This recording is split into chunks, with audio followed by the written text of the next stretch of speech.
Assalamu alaikum. Welcome to the Ahmed Bani Academy online school and college class. My dear little learner of class 5, today I will take you a class about English. Are you ready? I think you have got your textbook that is English for today. আশা করি তোমরা সবাই বই নিয়ে প্রস্তুত আছো এবং সবাই বই পেয়েছো এবং ক্লাসটি করার জন্য রেডি হয়েছো। এই প্যান্ডেমিক সিচুয়েশনে আমরা পুনরায় 2021 সালের জন্য আবার অনলাইন ক্লাস চালু করেছি তোমাদের জন্য। তোমরা সবাই নিয়মিত এই ক্লাসটি দেখবে। আশা করি সবাই তোমাদের বাবা মা আত্মীয় স্বজনকে নিয়ে ভালো আছো এবং নতুন বইগুলো নাড়াচাড়া করে ইতিমধ্যে হয়তো দেখে ফেলেছো। কিছুদিনের মধ্যে তোমরা তোমাদের সিলেবাস পেয়ে যাবে। তো আজকে তোমাদের এই বইটি নিশ্চয়ই তোমাদের সাথে আছে। তোমরা বইটি একটু নাড়াচাড়া করে দেখতে পারো। কোনো প্রশ্ন থাকলে কমেন্ট বক্সে আমাকে লিখে জানাবে। তো যেহেতু প্রথম ক্লাস, তোমরা হয়তো অনেকেই জানো না, যারা ইতিমধ্যে ক্লাসটিতে অংশ নিয়েছো তারা তোমাদের সহপাঠীদেরকে একটু চেষ্টা করো ভালোভাবে যদি জানাতে পারো তাহলে খুব ভালো হয়। আর প্রত্যেকটি ক্লাস খুব মনোযোগ দিয়ে দেখবে, কারণ প্রত্যেকটি ক্লাসে অত্যন্ত গুরুত্বপূর্ণ। কারণ তোমরা সমাপনী পরীক্ষার্থী এবছরের, আর নতুন বছরের শুভেচ্ছা রইল তোমাদের জন্য এবং সেই জন্য নতুন বছরের শুভেচ্ছায় নতুন উদ্যমে পড়াশোনা করবে, এটাই আমার কাম্য। তো যেহেতু প্রথম ক্লাস, নতুন পাঠ্যসূচির কী ধরনের প্রশ্ন হয় সেটা নিশ্চয়ই তোমাদের মনে একটু প্রশ্ন যাচ্ছে যে কীরকম প্রশ্ন হতে পারে, যেহেতু তোমরা এখন সিলেবাসটা পাওনি। আর তোমরা চতুর্থ শ্রেণীতে যতটুকু পড়াশোনা করেছো তার মধ্য থেকে কিছুটা ধারণা তোমাদের হয়তো বা আছে, আমি আশা করি। তো আজকে তোমাদের আমি এই সরাসরি টেক্সট বইটিতে যাচ্ছি না। তো প্রশ্নের ধরন এবং কীরকম নাম্বার দিতে হয়, নাম্বার থাকে কীভাবে উত্তরটা লিখতে হয় সে বিষয়ে তোমাদের আজকে আমি একটু জেনারেল ডিসকাশন করব। আশা করি তোমরা সবাই রেডি আছো। তোমাদের ইচ্ছে করলে তোমরা খাতা কলম সামনে রাখতে পারো, কোনো ইনফরমেশন যদি প্রয়োজন মনে করো লিখে রাখতে পারো। তো তোমাদের জন্য আমি বোর্ডে চলে যাচ্ছি। Question structure and marks distribution, তোমাদের কি ধরনের প্রশ্ন থাকে সেগুলো নিয়ে আমি এখন একটু আলোচনা করব। তো প্রথমে যে প্রশ্নটি, তোমাদের প্রশ্নটা দুই ভাগে ভাগ থাকে। একটা হচ্ছে সিন প্যাসেজ, যেটা তোমাদের ইংলিশ ফর টুডে বই থেকে থাকে এবং এখান থেকে কিছু প্রশ্নের উত্তর দিতে হয়, এবং আরেকটি থাকে আনসিন প্যাসেজ। এই প্যাসেজটি তোমাদের মূল বই থেকে থাকে না, এটি অন্য জায়গা থেকে আনসিন অবস্থায় আসে, সেটা থেকে তোমাদের কিছু আইটেম অ্যান্সার করতে হয়। তো দেখি আমরা ফার্স্ট সিন প্যাসেজ, অর্থাৎ তোমাদের মূল বই থেকে যে কি কি প্রশ্ন থাকে, কয়টি প্রশ্ন থাকে সেটা আমরা একটু দেখি। প্রথমে থাকে match given words with their meaning অথবা ফিল ইন দ্য ব্ল্যাঙ্কস। এখানে দুটো আইটেম থাকতে পারে। একটা হচ্ছে ম্যাচ গিভেন ওয়ার্ড, অর্থাৎ একটা ওয়ার্ড তোমাদের দেয়া থাকবে, পাশে আরেকটা কলামে তার মিনিংগুলো লেখা থাকবে এলোমেলোভাবে। তোমাদেরকে সেগুলো নাম্বার ম্যাচ করে তারপরে পাশে লিখতে হবে। সেটা তোমাদেরকে আবার আমি অন্য সময় ডিটেলস দেখিয়ে দেব। আর যদি আজকে সময় থাকে তাহলে আজকে একটু আলোচনা করবো। আগে আমরা সম্পূর্ণগুলো একটু ডিসকাস করি, পরে অথবা ফিলিং দ্য ব্ল্যাঙ্ক। সচরাচর এই প্রশ্নটা খুব একটা আসে না, তারপরে তোমরা দুটোই প্র্যাকটিস করবে। এটাতে নাম্বার থাকে 5। নাম্বার 2 হচ্ছে ট্রু ফলস। এখানে কিছু স্টেটমেন্ট দেওয়া থাকে, বাক্য। তোমরা সত্য মিথ্যা সম্পর্কে সব জানো, ট্রু অ্যান্ড অথবা ফলস। তো এই প্রশ্নটা লেখার সময় তোমরা পূর্ণ বাক্যটি না তুললেও চলবে, শুধু যেটা উত্তর সত্য হবে সেটাতে এরকম পূর্ণভাবে ট্রু লিখবে, শুধু টি এফ লিখে রাখবে না, এরকম উত্তর লিখবে না, এটা ভুল। ট্রুটা সম্পূর্ণ লিখতে হবে, অথবা ফলস, এরকম পূর্ণভাবে তোমাদের বাক্যটি না তুললেও চলবে। তোমরা এটা ঠিকভাবে এরকম পূর্ণভাবে লিখবে।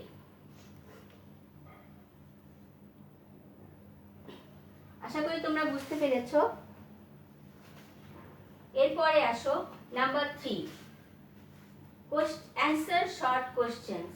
এটাতে তোমাদের কিছু প্রশ্ন দেয়া থাকে, সেই প্রশ্নের তোমরা উত্তর লিখবে, একটাতে 2 নাম্বার করে। তবে এখানে বিষয়টি লক্ষ্য রাখবে যে প্রশ্নের যাতে প্রাসঙ্গিক হয়, উত্তরটা যাতে প্রাসঙ্গিক হয়। অপ্রাসঙ্গিক উত্তর হলে কিন্তু সেখানে টোটালি 0 পাবে। আর লেখার সময় তোমাদের স্পেলিং যাতে মিস্টেক না হয়। তারপরে ক্যাপিটাল লেটারের দাড়ি কমা ফুল স্টপ, যেখানে সেমিকোলন, সেখানে বাংলা ইংলিশে তো দাড়ি হয় না, ফুল স্টপ হয়।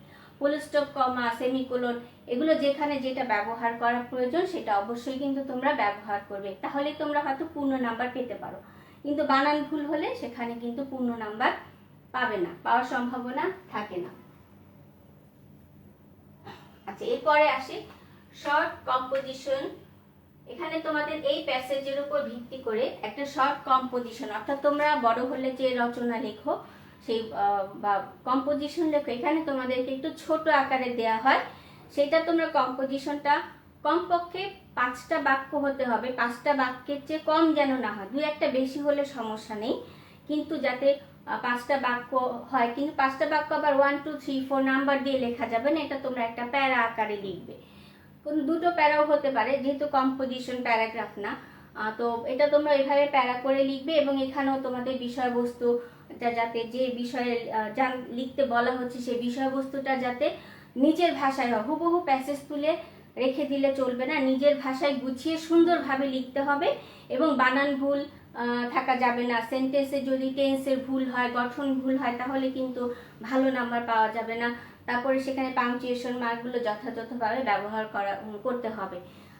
এগুলো তোমাদের লক্ষ্য রাখতে হবে। এবং যে বিষয়টা সম্পর্কে তোমাদেরকে কম্পোজিশনটা লিখতে দেওয়া হচ্ছে সেটার একটা টাইটেল অর্থাৎ নাম দিয়ে দিলে খুবই ভালো হয়।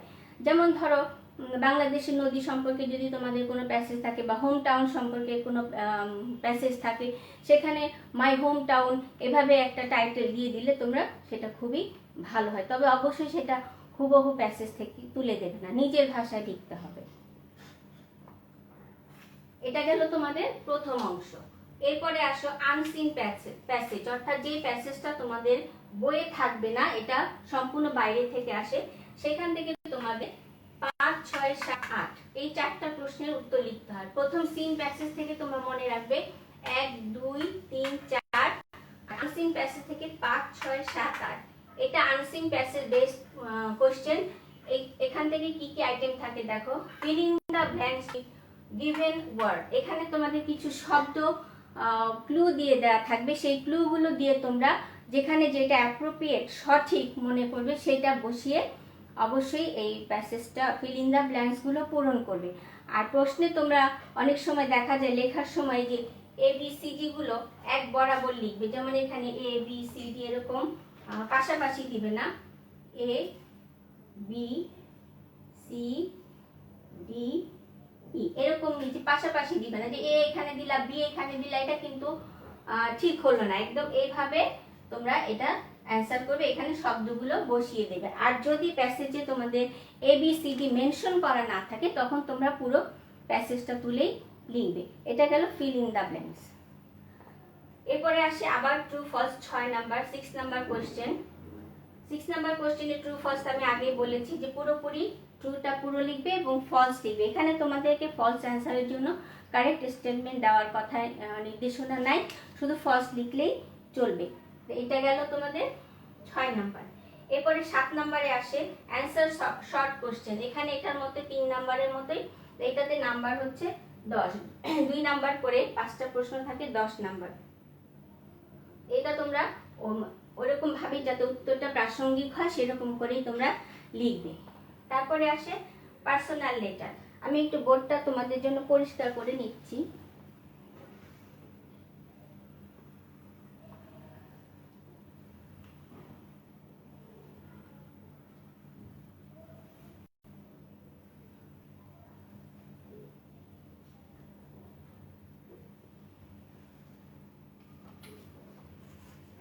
পার্সোনাল লেটার এটা তোমাদের আনসিন প্যাসেজের ভিত্তিতেই হয়। যদি তোমাদের আনসিন প্যাসেজটা হয়তো ধরো বাংলাদেশের নদী সম্পর্কে প্যাসেজটা দেয়া আছে, তখন এই প্যাসেজটার ইনফরমেশনগুলো তোমরা খুব ভালোভাবে পড়বে। এবং একটা লেটার লিখতে বলা হলো যে তোমার বন্ধুর নাম মিতা বা নাজমা বা বাবুল এরকম নাম থাকতে পারে, তো write a letter to your friends about the importance of river, এরকম বলা হলো। তো তখন কি তোমরা ওই প্যাসেজটা হুবহু তুলে রেখে দিবে? তা কিন্তু নয়। বাংলাদেশের নদীর গুরুত্বটা কি, বাংলাদেশ নদীমাতৃক দেশ, বাংলাদেশের নদ নদীর গুরুত্ব জানিয়ে তোমার বন্ধুকে একটা চিঠি লিখবে। এখন চিঠি লেখার জন্য তোমাদের কিছু নিয়ম কানুন অনুসরণ করতে হয়। তোমরা জানো যে একটা চিঠির 6টা অংশ থাকে। এটা আশা করি ক্লাস 4-এ তোমরা শিখেছো। এই 6টা অংশ খুব ভালোভাবে জেনে, প্রত্যেকটা অংশের জন্য কিন্তু আলাদা আলাদা নাম্বার থাকে। সেই 6টা নাম্বার পার্ট যাতে পুরোপুরি আসে সেই পার্টগুলো মেনটেন করে এবং একটা মার্জিনে লিখবে। অনেকে আছে ধরো এখানে শুরু করলে এটা মার্জিন, এখানে ডিয়ার নাম দিলে, এখান থেকে শুরু করলে আবার, তাহলে কিন্তু এরকম হলো না। তোমাদের সব এক মার্জিনে লিখতে হবে এবং তোমাদের বিদায় নামটা, তোমাদের নিজেদের নামটা এই পোর্শনে আসবে, সবকিছু এখানেই থাকবে। এবং অবশ্যই খাম দিবে, ঠিকানা দিবে। ঠিকানা ছাড়া কিন্তু চিঠি যাবে না। এটা আমি কিন্তু প্রত্যেক ক্লাসেই বলি, যে ক্লাসে আমি ক্লাস নেই প্রত্যেক ক্লাসেই বলি। এবং ঠিকানা তোমাদের ডিটেলস দিতে হবে। যদি তোমরা গ্রামে চিঠি লেখো তাহলে গ্রাম ভিত্তিক, যেমন আরেকটা গুরুত্বপূর্ণ কথা, তোমরা কিন্তু ফ্রম এবং টু গোলমাল করে ফেলো। টু হচ্ছে যাকে লেখা হবে, অর্থাৎ যে বন্ধুর কাছে তোমরা লিখছো তার নাম লিখতে হবে, এখানে যাবে টু। আর ফ্রম হচ্ছে তুমি যে লিখছো, এখানে তোমার ঠিকানা দিবে এবং এখানে তোমার বন্ধুর ঠিকানা দিবে। এখন বন্ধু যদি গ্রামে থাকে তাহলে বন্ধুর নাম লিখবে, এখানে নাম আমি সংক্ষেপে দেখাচ্ছি, তারপরে ভিলেজ, তারপরে পোস্ট অফিস, পুলিশ স্টেশন, তারপরে ডিস্ট্রিক্ট, আর এখানে স্ট্যাম্প।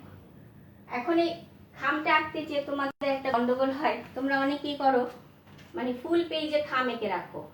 এটা অবশ্যই করা যাবে না। খামের একটা নির্দিষ্ট সাইজ আছে, তোমরা সেই সাইজটা ইচ্ছে করলে একটু মেপে নিতে পারো। যেমন পোস্ট কার্ড সাইজ যে খামগুলো পাওয়া যায়, তোমাদের অভিভাবকদের বলবে সেটা এনে দিতে এবং সেটা দৈর্ঘ্য কত, প্রস্থে কত ইঞ্চি, সেটা মেপে তোমরা যদি পরীক্ষার খাতায় খামটা আঁকো তাহলে তোমাদের সবারই একটা সুন্দর খাম হবে। এবং এই ঠিকানাটা ভালোভাবে লিখতে হবে। শুধু ডিস্ট্রিক্টের নাম লিখে রাখলে কিন্তু সেটা অসম্পূর্ণ, এটার জন্য কিন্তু নাম্বার আছে। এটা চিঠির সৌন্দর্য নষ্ট করে যদি ইনকমপ্লিট অ্যাড্রেস হয়।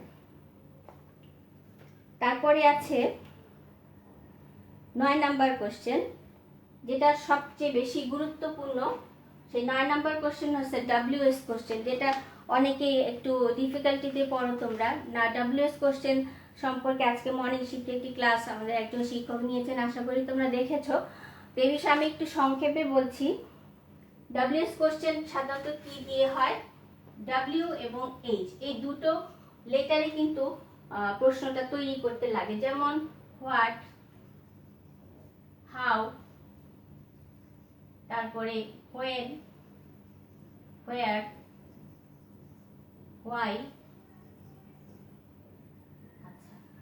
এই কয়টা মোটামুটি দরকার হয়। এখন WS কোশ্চেনে লেখার আরো কিছু নিয়ম আছে যেটা তোমরা অবশ্যই খেয়াল রাখবে।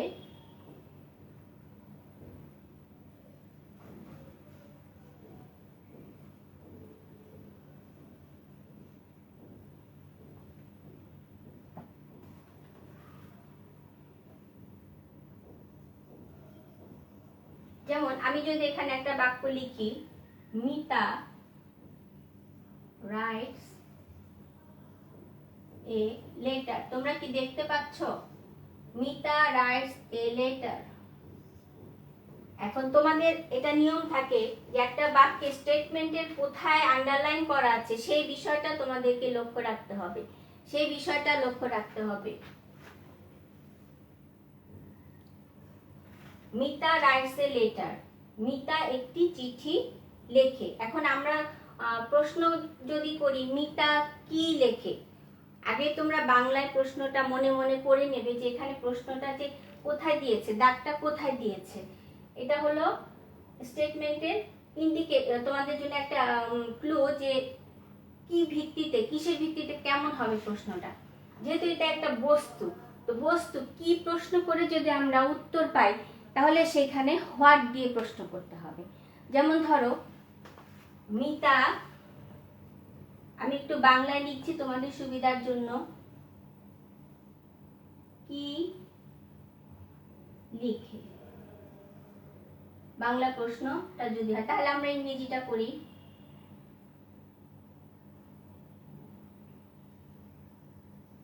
What does Mita right? What does Mita right? Mita rights a letter. Mita একটি চিঠি লেখে। তাহলে প্রশ্নটা স্বাভাবিকভাবে আসে, মিতা কি লেখে? আচ্ছা, আবার যদি এই এই দাগটা যদি ধরো মিতার এখানে থাকে, তাহলে মিতা একজন ব্যক্তি, পার্সন। তাহলে তখন আমরা এটা কি লিখবো? কে একটি চিঠি লেখে। তাহলে কে দিয়ে প্রশ্ন করলে কি হবে? Who writes a letter.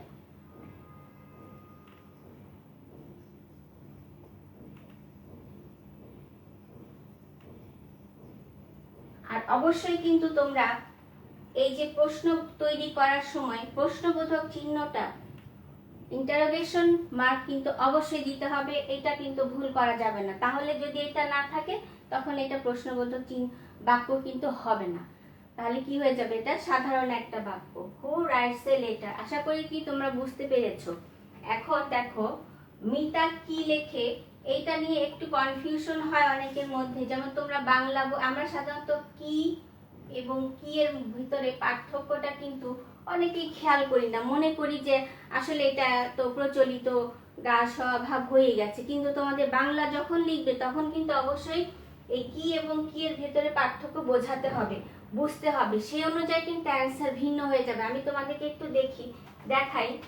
যদি আমি এখানে প্রশ্নটা পরস্বীকার দিয়ে লিখি, তাহলে দেখো উত্তরটা কি হয়। মিতা কি লিখে? মিতা কি লেখে? তাহলে প্রশ্নটা হবে কি? Does right Mita?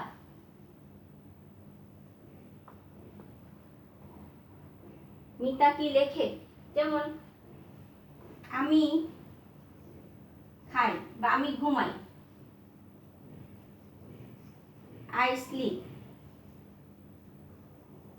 তাহলে এটা যদি প্রশ্নবোধক বাক্য, একটা প্রশ্ন তৈরি করতে যায়, তাহলে কি হবে? Do I sleep?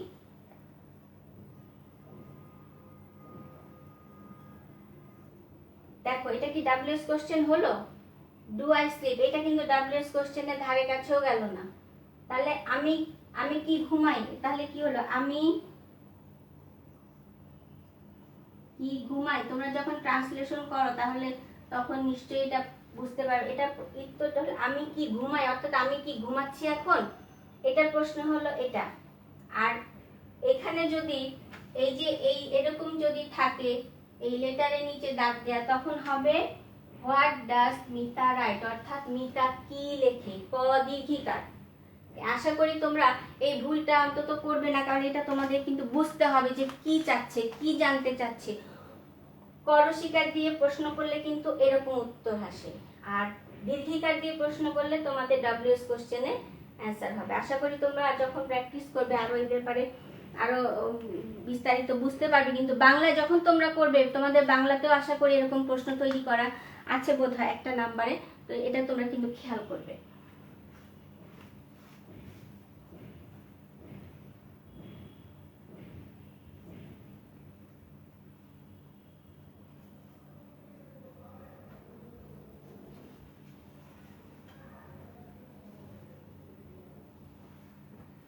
এরপরে আমরা 9 নাম্বার পর্যন্ত আলোচনা করেছি। এরপরে তোমাদের short question using informative instruction, অর্থাৎ তোমাদের সিন প্যাসেজ এবং আনসিন প্যাসেজের কার্যক্রম আমাদের শেষ। এখন তোমাদের যে 10 নম্বরের প্রশ্নটা থাকে সেটা হলো একটা সিচুয়েশন বা একটা কিছু তথ্য তোমাদেরকে দেয়া থাকবে। সেই তথ্যের উপর বা কিছু নির্দেশনা দেয়া থাকবে, সেটার উপর ভিত্তি করে তোমাদেরকে 3টা প্রশ্নের অ্যান্সার দিতে হবে। প্রথমটা প্রশ্ন নাম্বার থাকে 1, দ্বিতীয় অংশে থাকে 2 এবং তৃতীয় অংশে থাকে 3। মোট 6 নাম্বার থাকে তোমাদের 10 নাম্বার প্রশ্নটায়।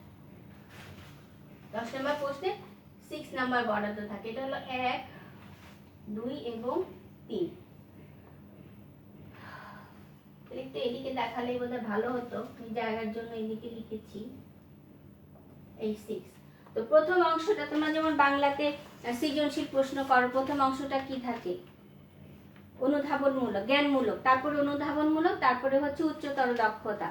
তো জ্ঞানমূলক প্রশ্নটা যদি থাকে, যেমন ধরো তোমাদেরকে একটু চা তৈরি করার কথা বলা হলো বা ম্যাঙ্গো জুস তৈরি করার প্রসেসটা বলা হলো, তখন একটা জ্ঞানমূলক প্রশ্ন, বা স্যালাইন তৈরি করার প্রশ্ন সিচুয়েশন দেওয়া থাকলো। তো আমরা জ্ঞানমূলক প্রশ্নটা আমরা কি করতে পারি, যে আমরা কেন স্যালাইন খাই, যে আমাদের পানি শূন্যতা হলে আমরা স্যালাইন খাই।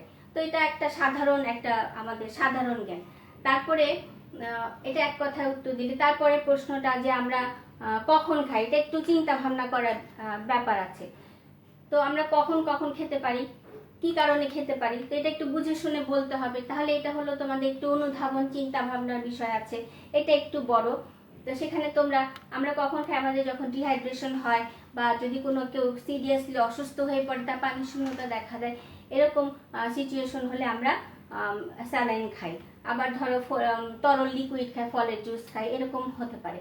তারপরে দেখো হাউ দিয়ে একটা প্রশ্ন থাকে, যেটা তোমরা উচ্চতর দক্ষতা, মানে তোমাদের সিচুয়েশনটা থেকে তোমরা সেই ইনফরমেশন গুলো পড়ে তোমরা কি ধরনের কিভাবে জিনিসটা তৈরি করতে হয়, এরকম একটা প্রসেস হয়তো তোমাদের লিখতে দেয়া থাকতে পারে। সেটাতে হলো 3 নাম্বার, অর্থাৎ how can you make oral saline, how can you make a cup of tea, how can you make glass of mango juice, এরকম প্রসেসটা তোমাদের থাকে।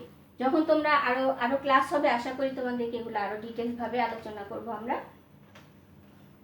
তারপরে 11 নাম্বারে আসছে 3 ক্যাটাগরি প্রশ্ন হতে পারে, সেটা হচ্ছে শর্ট কোশ্চেন অথবা ফিল ইন দ্য ব্ল্যাঙ্কস। আমি একটু বোর্ডে লিখি 11 নাম্বারটা। Short question,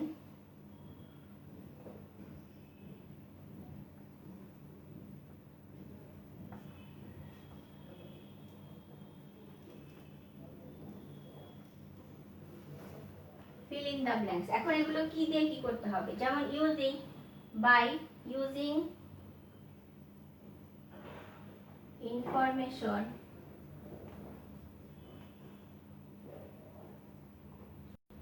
related to days, months, time, cardinal,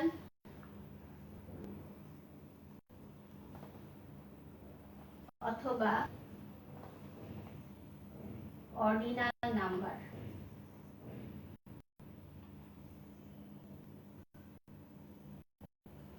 এগুলো দিয়ে তোমাদেরকে থাকতে পারে। এখন কার্ডিনাল নাম্বার, অর্ডিনাল নাম্বার, এটা আমরা বিস্তারিত তাদেরকে বুঝিয়ে দিব, একটু সময় লাগবে এটা বোঝাতে।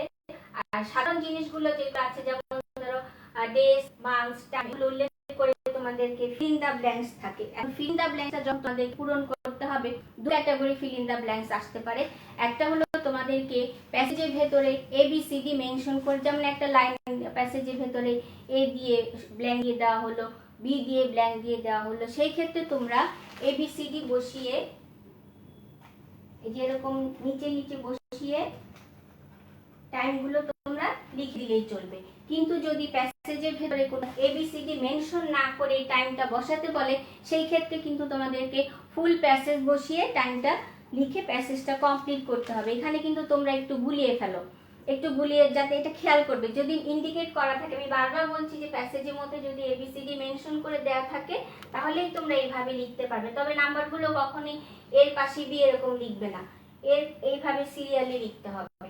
আর যদি নাম্বার মেনশন করে ABCD মেনশন করা না থাকে, তাহলে ফুল প্যাসেজে তোমাদের ফিল ইন দ্য ব্ল্যাঙ্কসটা পূরণ করবে।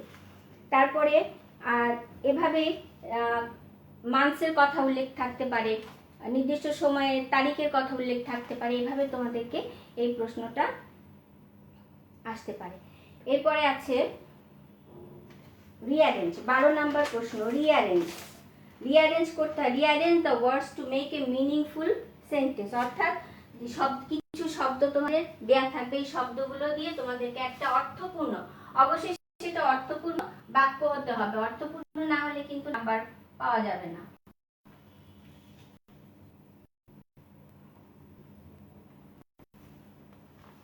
যেমন আমি একটা বাক্য লিখছি, দেখো 12 নাম্বারের জন্য।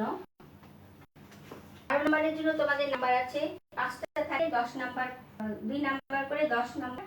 যেমন আমি একটা বাক্য লিখছি, রিড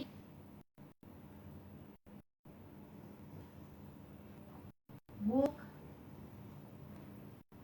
এ আই।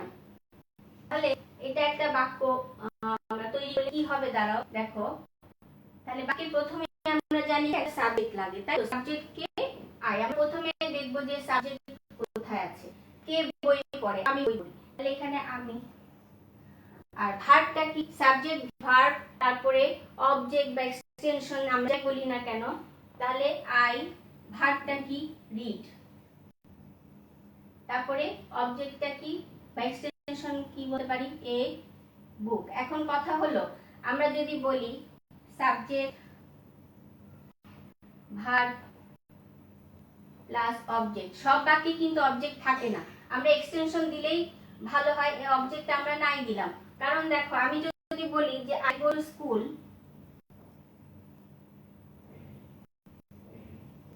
এখানে কি অবজেক্ট আছে? এখানে কি আমি কি প্রশ্ন করে উত্তর পাচ্ছি না। কিন্তু আমি কি স্কুলে যাই, এটা কেমন একটা হয়ে গেল না?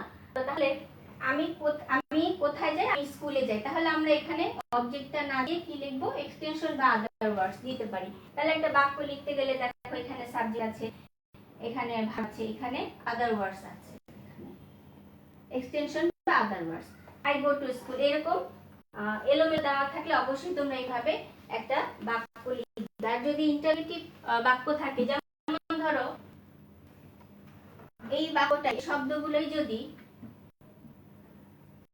এখানে একটা কোশ্চেন মার্ক দিয়ে দিল, এখানে একটা কোশ্চেন মার্ক দিয়ে দিল, তাহলে তোমাদের বুঝতে হবে যে এটাকে আমাদের প্রশ্ন তৈরি করতে বলা হচ্ছে। এটা কিন্তু খেয়াল রাখবে, অনেকে এই বিষয়টা কিন্তু খেয়াল করো না। বাক্যের শেষে দেখবে যে ফুল স্টপ আছে না এক্সক্লেমেশন আছে নাকি কোশ্চেন মার্ক আছে। তাহলে এটা যদি আমরা বাক্য তৈরি করি তাহলে অবশ্যই তোমরা আই রিড এ বুক লিখলে হবে না। তাহলে লিখতে হবে কি? ডু আই রিড এ বুক।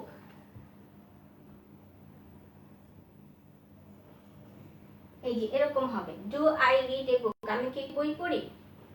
আশা করি তোমরা বুঝতে পেরেছো। তারপরে ধরো এরকম একটা অনেক সময় লেটারও দেওয়া থাকে, যেমন এলোমেলো লেটার থাকে।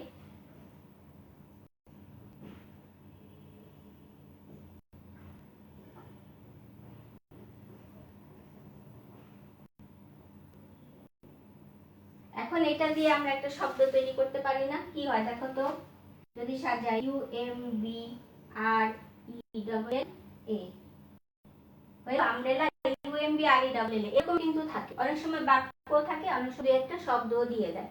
তো তোমরা এগুলো ছোটবেলায় করেছো, আশা করি তোমরা পারবে। এটা গেল 12 নাম্বার প্রশ্ন, রিয়ারেঞ্জ। এটা খুবই সোজা এবং খুবই মজার প্রশ্ন, এটা সবচেয়ে সোজা আইটেম। আর 13 নাম্বার দ্য লাস্ট আইটেম তোমাদের সমাপনী পরীক্ষার বোর্ডের নির্দেশনা ইনস্ট্রাকশন অনুযায়ী 13 নাম্বার প্রশ্ন হচ্ছে কমপ্লিটিং ফর্ম। কমপ্লিটিং ফর্মে তোমাদের বিভিন্ন রকম ইনফরমেশন দিয়ে থাকতে পারে। তো যেখানে যে ইনফরমেশনগুলো দিবে সেরকম তোমরা সেই অনুযায়ী ফিল আপ করবে। আমি একটুখানি দেখাচ্ছি তোমাদের, যেমন ফর্মটা তোমরা খাতায় এইভাবে স্কেল দিয়ে সুন্দর করে এঁকে নিবে, এভাবে এঁকে নিবে। আর এখানে যদি এই ঘর কাটা থাকে, অনেক সময় এখানে কিছু লেখা থাকে না, বা ইনফরমেশনের দিক থাকতে পারে যে গিভ এ ফটো। এখন ফটো তো তোমরা পরীক্ষা হলে জোগাড় করতে পারবে না, তো কি করবে? তখন এখানে এই ঘর কেটে এখানে ফটো লিখে দিবে। আচ্ছা, তারপরে এখানে তোমার যা ইনফরমেশন থাকে, যে তুমি অমুক ভর্তি হতে চাও, সেই প্রতিষ্ঠান প্রধানের একটা ফর্ম দিয়েছে, সেটা তুমি ফিল আপ করে দাও। এখানে একটা স্কুল নাম দেওয়া থাকতে পারে, তারপরে এখানে তোমার নাম লিখবে, ফাদার্স নেম লিখবে, আর যা যা থাকে। তবে একটা যেটা দেখানোর জন্য আমি এটা করেছি, সেটা হলো এই লেখাগুলো, তথ্যগুলো যাতে একভাবে থাকে। অনেক এই লাইনে এই প্রশ্ন আসা যাবে না। তোমার যা যাবতীয় তথ্য তোমাকে এইভাবে পূরণ করতে হবে। আর এখানে তোমাদের যে সিগনেচার থাকে, এই সিগনেচারের জায়গায় তোমাদের নামটা লিখবে। অনেক সময় তোমাদের নিজেদের নাম না লিখে প্রশ্নে কিন্তু নাম দিয়ে দেওয়া হয়। Suppose you are Meena, you are Dina, এরকম থাকে। যদি থাকে সেই নামটাই কিন্তু লিখবে। আর তোমার বাবার নামও যদি চেঞ্জ করে দেয় প্রশ্নে, তাহলে সেই নামটাই লিখতে হবে, তোমাদের নিজেদের নাম লিখবে না। আর যদি কোনো নাম উল্লেখ করা না থাকে তাহলে তোমাদের নিজেদের তথ্যগুলোই দিবে। এইটা গেল তোমাদের 13 নম্বর। Last item. এখন আরেকটা আইটেম তোমাদেরকে আমি একটু আলোচনা করছি, যে প্রথম যে বলেছিলাম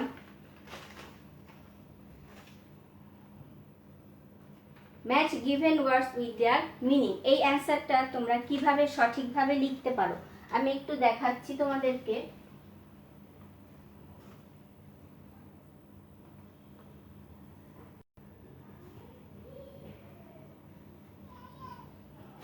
এখানে ধরো দুটো কলাম দেওয়া থাকে, এখানে এ কলাম, এখানে থাকে বি কলাম।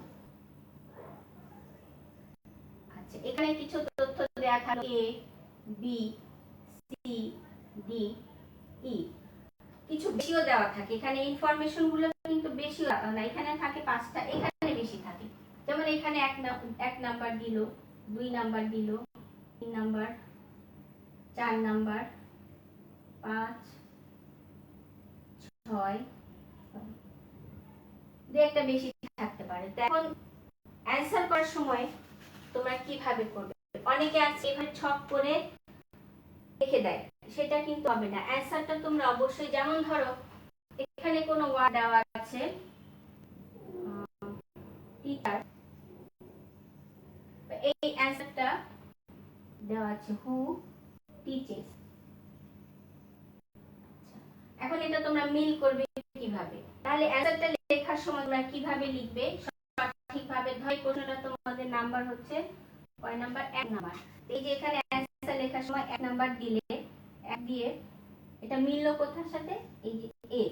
কত নাম্বারের সাথে মিলেছে? 4 নাম্বারের সাথে, প্লাস এই যে এটা দিয়ে তোমরা এখানে এই শব্দটা লিখবে, তারপরে মিনিংটা লিখবে হু টিচেস। আচ্ছা, দেখা গেল সবাই কি বুঝতে পারছো? দেখো এখানে যেটার সাথে মিলবে সেটা প্রথমে নাম্বার বসাতে হবে, কত নাম্বারে অ্যান্সার 1 এর, তারপরে এখানে দিলা এ প্লাস কত সাথে মিললো সেটা দিয়ে তারপরে শব্দটা লিখলে, তারপরে মিলে। এভাবে লিখে তোমরা 15 নাম্বার পাবে সঠিক উত্তর। এটা ভুল না করলেই ভালো হয় সবচেয়ে। তার সাথে সবগুলো তোমরা আমি আলোচনা করেছি। এরপরে যদি তোমাদের বিশেষ কোনো কিছু সম্পর্কে প্রশ্ন থাকে তোমরা আমাকে কমেন্ট বক্সে লিখে জানাতে পারো। আর সবকিছু মোটামুটি আলোচনা করেছি, আশা করি তোমরা বুঝতে পেরেছো। ক্যাপিটাল লেটার এবং স্মল লেটারের ব্যবহার তোমরা শিখবে, হ্যান্ডরাইটিং গুলো ভালো করে পরিষ্কার করে লিখবে, লেখা যাতে সুন্দর হয়। ভালো নাম্বার পেতে গেলে কিন্তু ভালো পরিচ্ছন্ন লেখা লিখতে হয়। আর তোমাদের নামটা কিন্তু লেখা শিখবে সবাই। অনেকে খাতায় নাম লিখতে পারো না, নাম, বাবার নাম, মায়ের নাম এবং বাসার ঠিকানা, কোথায় থাকো। আমি অভিভাবকদের বিশেষভাবে অনুরোধ করবো আপনারা আপনাদের বাচ্চাদেরকে বাসার ঠিকানা এবং আপনাদের গ্রামের ঠিকানা, নিজ ডিস্ট্রিক্টের ঠিকানা এগুলো কিন্তু শেখাবেন, কারণ স্কুল তো সব বাচ্চাদের অ্যাড্রেস শেখানো সম্ভব না। সেটা হয়তো আমরা কারেকশন করে দিতে পারি, কিন্তু শেখাবেন আপনারা। এটা আমাদের পক্ষে টিচাররা সবার ঠিকানা জানে না, এগুলো আপনারা শিখবেন। কারণ বাচ্চাদেরকে এগুলো ছোটবেলা থেকেই শেখাতে হয়, তা নাহলে একটা বাচ্চা যদি কোথাও হারিয়ে যায় তাহলে কিন্তু সে কিন্তু অ্যাড্রেস বলতে পারে না, অনেক সময় নিখোঁজ হয়ে যায়। এটাও প্রয়োজন। এবং আমি অনেক সময় ক্লাসে জিজ্ঞাসা করি তোমরা কে কোথায় থাকো, কার বাসা কোথায়, চিঠি লিখতে গেলে দরকার হয়, তারা কিন্তু বলতে পারে না, তারা বলে এই তো এখানে, এই তো ওখানে, এরকমটা যাতে না বলে। এটা অবশ্যই অভিভাবকদেরকে শেখাতে হবে এবং আমরা যারা আছি আমরা এটা কারেকশন করে সঠিকটা বলে দিতে পারি যে এখানে এটা ভুল আছে, এটা সঠিক আছে। যারা শহরে থাকেন তারা এলাকার নাম, এরিয়া কোড নাম্বার, তারপরে বাসা নাম্বার, রোড নাম্বার, এগুলো অবশ্যই তাদেরকে শেখাতে হবে। থানা কোথায়, তারা কোন থানায় অধীনে থাকে, এগুলো কিন্তু খুবই গুরুত্বপূর্ণ ইনফরমেশন। এগুলো বাচ্চাদেরকে আপনারা একটু যত্ন করে শেখাবেন, আমরাও সেটা দেখব। তা আশা করি সবাই ভালো থেকো, খুব ভালো থেকো, অনেক অনেক ভালো থেকো আর মনোযোগ দিয়ে পড়বে। নেক্সট ক্লাসে অবশ্যই তোমাদেরকে বই নিয়ে আলোচনা করতে হবে। আর স্কুল যখন খুলবে তোমরা কিন্তু অবশ্যই বই নিয়ে আসবে। এই যে বই তোমাদের, এটা অবশ্য আমার পুরনো বই, আমার নিজের। তা তোমরা আশা করি নতুন বইটা পেয়েছো। তো ফার্স্ট লেসনে আমার বই আছে হ্যালো ইউনিট 1 লেসন 1 এরকম একটা লেসন তোমরা হয়তো পাবে। তোমাদের নতুন বইয়ে আমি বলতে পারছি না এই মুহূর্তে, আমি সংগ্রহ করতে পারিনি এখনো বইটা। তো আশা করি নেক্সট ক্লাসে আবার দেখা হবে, অথবা যে শিক্ষক ক্লাস নেবে তোমাদেরকে অবশ্যই সম্পর্কে পড়াবেন। তো হ্যালো আমরা কখন বলি, আমি একটুখানি ধারণা দিই। হ্যালোটা আমরা কখন বলি, যখন কারোর সাথে কারো দেখা হয়। ফোনে হ্যালো বলি, ফোন করে হ্যালো বলি, সেটা কিন্তু হ্যালো না। এই হ্যালোটা হচ্ছে আমরা যখন একজন আরেকজনের সাথে দেখা করি, বন্ধুর সাথে হলো, কারো ভাইয়ের সাথে দেখা হলো, হ্যালো হাউ আর ইউ, এরকম করে কথা বলি না। তো সেই হ্যালোটা আমরা কোন কোন সিচুয়েশনে বলতে পারবো সেই সম্পর্কে এই লেসনে দেয়া আছে, যে যখন তোমাদের এই লেসনটা পড়ানো হবে তখন আশা করি তোমরা আরো ভালো বুঝতে পারবে। আর আজকে ক্লাসটি তোমাদের আশা করি বুঝতে পেরেছো। সবাই অনেক অনেক অনেক ভালো থেকো, তোমাদের জন্য আমার অনেক আদর অনেক অনেক শুভেচ্ছা এবং নববর্ষের শুভেচ্ছা জানিয়ে আগামী ক্লাস দেখার আমন্ত্রণ জানিয়ে আজকের মতো বিদায়। Hello, hi, thank you all.